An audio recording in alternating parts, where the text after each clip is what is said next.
I suppose it's really about what Jesus did for me. Um, I was at a pretty bad place at one stage in my life, but before the Lord actually touched my life, looking back on it, I see that God had a plan. Um, Actually, from the beginning, I didn't know that plan for a long, long time. I grew up in a Catholic family. My mother was very prayerful. My father wasn't. There was seven of us kids, three brothers, three brothers and three sisters. So it was a pretty wild household with lots of fun. Mother was very ill. I was very close to my mother, but she was very ill from a very young age. She was diagnosed with a malignant brain tumor, and we went from that to her. She passed away when I was just going on 16, and found it hard to cope with that at the time. But life goes on. I was working full time at 15. The teacher said that I was too bright to stay in school. They said you should leave, and so we went from there, working full time. So you got on with your life. I was seeing somebody and very close, fell in love, and had a child coming up on the age of 20, and the child, my son, my oldest son Adam, he was a month old, and his mum died in a car accident that we were in one night, and that really shook my world.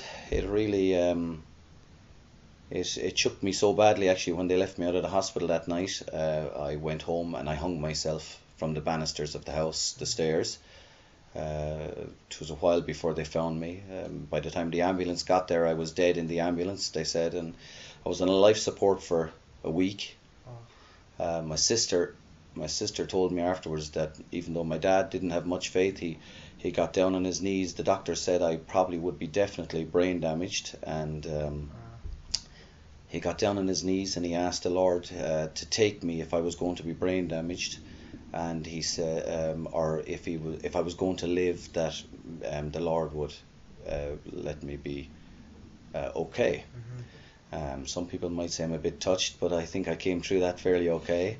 After coming through that, I had a son. He was now, at this stage, 3 months old. He was really the only thing that kept me going. I absolutely had no understanding of what life was about. I didn't know what everything meant or why I was even on this earth. Inside, I was very cold and broken. That's the only way I could describe it.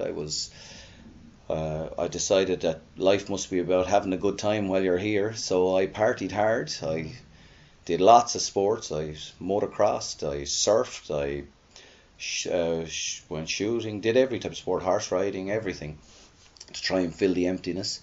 I drank more beer than most guys, partied. When the beer never took away the emptiness, went out with different girls and tried drugs, and often lay in bed and after the whole night when everyone thought I had the best crack in the whole world, and I would look up to the ceiling and say, if there's a God up there, what is this life all about? And it was probably a real cry from the depth of my inmost being at that time, because life was, on the inside, was pretty miserable.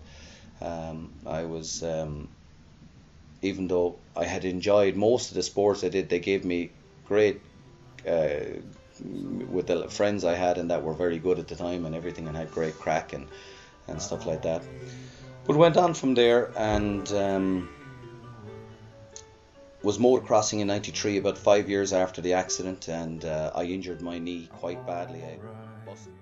It's just tonight. I can't